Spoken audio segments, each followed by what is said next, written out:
They are playing very well. They have a good manager. They have good players, and we know this that was difficult.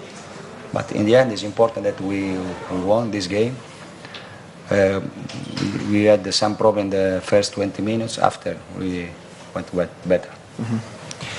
Maçtan önce ne kadar zor bir maçın beklediğini hepimiz biliyorduk. Çünkü Beşiktaş saygı duyulması gereken iyi bir takım, iyi oyuncuları var, iyi bir hocaları var.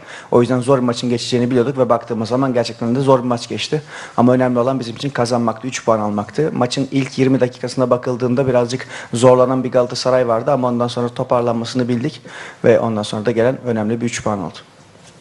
Oluncan. Çok önemli bir 3 puandı ama Very important 3 points. galibiyetin güzel olduğu kadar futbol pek öyle değildi bazı dönemlerde. Acaba hafta içi önündeki Chelsea maçının etkisi var mıydı oyuncular üzerinde? Maybe because of Chelsea game, maybe some of our players were thinking about Chelsea game.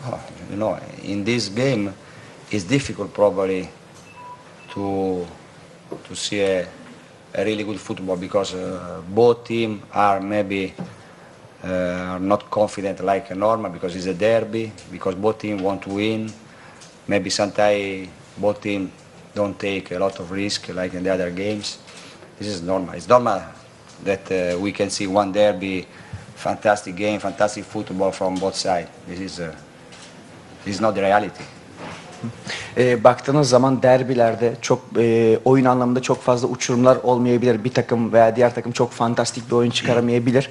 Bu da normal çünkü diğer maçlar gibi, diğer oynadığınız maçlar gibi çok fazla risk almak istemiyorsunuz. İki takım da çok fazla risk almak istemiyor. Otomatikman bu tip bir oyun çıkabiliyor tabii ki. Diğer maçlarda olduğu kadar belki güvenli olmuyorsunuz. Fazla, demin de söylediğim gibi fazla risk almıyorsunuz. O yüzden böyle bir oyun ortaya çıkabiliyor. Sorusu olan. Teşekkür ediyoruz. İyi akşamlar. İyi akşamlar.